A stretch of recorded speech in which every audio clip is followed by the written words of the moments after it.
everybody. Good evening to you. This is your favorite boxing analyst reporting live from the Wisconsin Department of Corrections. So, this is a fucking fight that I've obviously been looking forward to for a very, very, very long fucking time. It's the greatest light heavyweight fight in the history of the sport. I don't give a fuck what nobody has to say. Some dumbass historian will whip out some fight from 1932 that everybody and their mother's already forgotten about. As far as modern boxing is concerned, like I've said many times over, this is the best light heavyweight scrap in the history of the sport. This fight is what Crawford and Spence should have been instead of a fucking mismatch.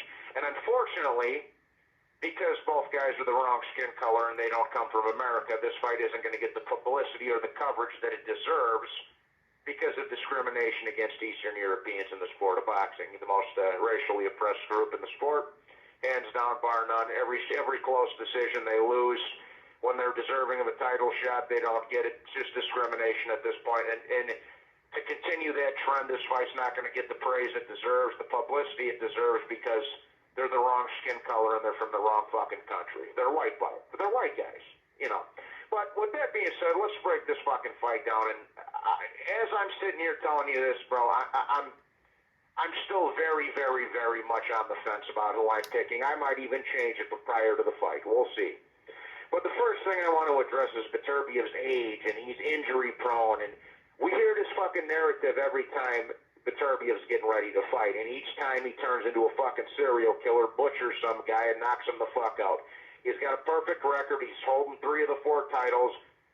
And regardless of his age, nothing that he's shown has shown me that his age has caught up to him, his injuries have caught up to him. So until I see that happen, it's hard for me to say, oh, this is the night where it's going to all catch up to him and blah, blah, blah, blah, blah, blah, blah, blah, blah.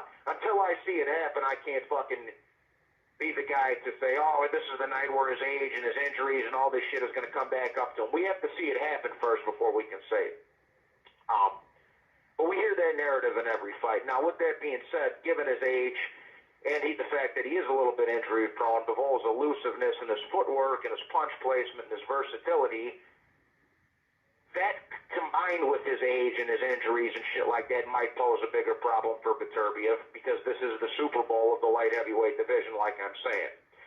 And another thing that Beterbiev, I think, might have a little bit of an issue with as far as Dmitry Bivol goes, is that Bivol can fight off both the front and the back foot, I think, going forward and backward better than anybody that Beterbiev's ever fought, at least in the professional ranks, you know. He's a lot more elusive than a Kovalev or a Vozick or anybody like that. Not taking nothing away from them guys, because those guys were also fantastic. But my question is, given all the things that I just said, his elusiveness, the footwork, being able to fight off the back foot and fight off the front foot, is can Bivol sustain that pace for the full 12 rounds? Because as I said before, I only see this fight playing out one of 2 ways. Either Bivol outpoints him or Beterbiev knocks him out. I don't see anything that tells me Bivol's going to stop Beterbiev, and I don't think Beterbiev outboxes Bivol and wins the decision. I think it's only going Bivol points or Beterbiev knockout. But can Bivol keep him confused? Can he keep him guessing? Can he keep, like I say, can he sustain that pace and frustrate him for the full 12 rounds? I'm not so sure, man. I'm not so sure. And like I said, you know, this is the fucking Ali Frazier of the light heavyweight division. I don't care what nobody has to say. Both guys are undefeated. You can break it down to the classic boxer versus a puncher, even though the fight's a lot more. There's a lot more going for it than just that. But you could break it down like that if you wanted to. You know.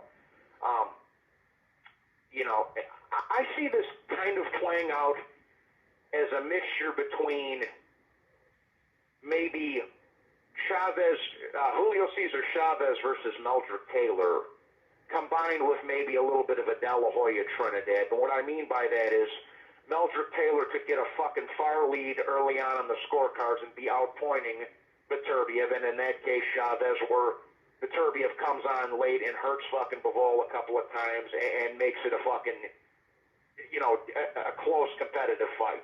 Because that's what I do see happening in the first half of this fight. I do think that Bivol is going to get off to a quick start and gain an early lead on Beterbiev, and it'll be up to Beterbiev to measure the distance, cut off the ring, and capitalize on obviously having Bivol against the ropes. And for Bivol, this fight is obviously key for not to let his back touch the ropes and to keep it in the center ring and keep Beterbiev guessing and frustrate him, like I say. But I could see it's kind of playing similar out to like a Meldrick Taylor versus Chavez Senior, except if Beterbiev gets his man hurt, he's not going to need a gift stoppage and a fucking fixed referee to get the victory like Chavez Senior had.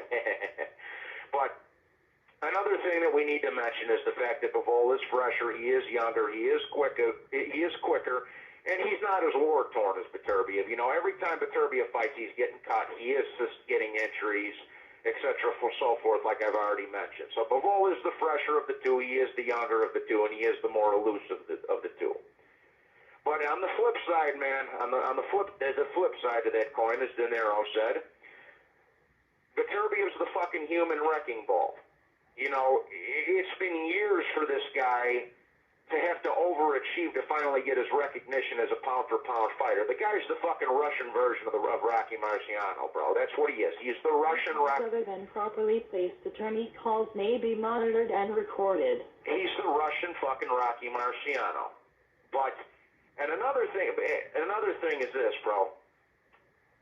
Beterbiev is going to be the bigger man come fight night. I think people are overlooking that a little bit. I think they're overlooking the fact that, yes, they're both going to weigh in at 175 pounds for the undisputed fight and the greatest light heavyweight championship fight in the history of the sport. But after that, Beterbiev is going to balloon up. He's going to blow up to about 190-ish, right? And he is going to be the bigger of the two men in the ring. And ultimately, even though Bivol's a little bit fresher, he's a little bit more elusive, he's a little bit more craftier than Beterbiev, I think Beterbiev is going to hurt Bivol at some point in this fight. And I think if he hurts him, he might be able to finish him. Okay? I am very, very 50-50 on this fight. I don't know who even as I'm thinking about it right now, I don't know who's going to win. I honestly don't. But I'm going to go with my favorite guy, one of, if not my favorite fighter in the sport right now. And maybe I'm a little bit biased with that regard. And I'm going to say Artur Beterbiev gets Dmitry Bivol out of there in the 10th or the 11th round, man. I think Beterbiev knows his age, even though if we don't see it, he might know that his age is coming on. He is a little bit war-torn, etc., so forth. And I think this might be, you know, his last hoorah, and then maybe a rematch with Bivol after the fact, and one or two more fights after this.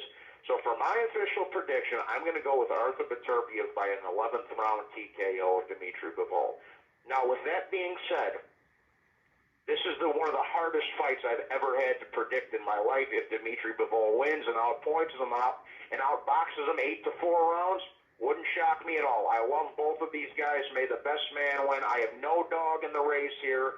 But Beterbiev's always been my guy, so I'm going to go with Beterbiev, man. This is the greatest light heavyweight fight in modern boxing history.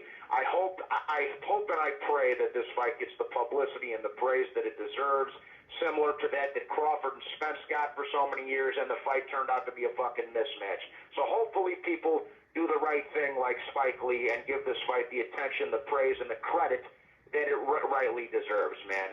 And another thing I will say, I'll leave you with this. Dmitry Bivol, should Dmitry Bivol win and prove me wrong and prove a lot of people wrong and beat the Terminator and Artur Beterbiev, I'm looking forward to hearing all the fucking Canelo Alvarez occult members crying into their laps, because for years I've had to hear from these bitch-ass Canelo fans about how Bivol was scared of Beterbiev even though he signed to fight him 3 fucking times. It just kept getting called off for various reasons. So fuck the Canelo fans. Canelo didn't have the balls to face either one of them. He got dominated by Bivol. He ducked Beterbiev and he ducked the Bivol rematch. So fuck Canelo. He doesn't deserve to fight either one of them. But with that being said, shout out to both men.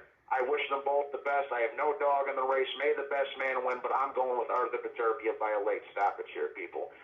God bless you all. Please make sure to hit the like button and subscribe, and I will talk to you on the next one. Please share, like, and enjoy the video. Please subscribe, and I'll talk to you on the next one. God bless you all, and have a wonderful day. Bye-bye. Done.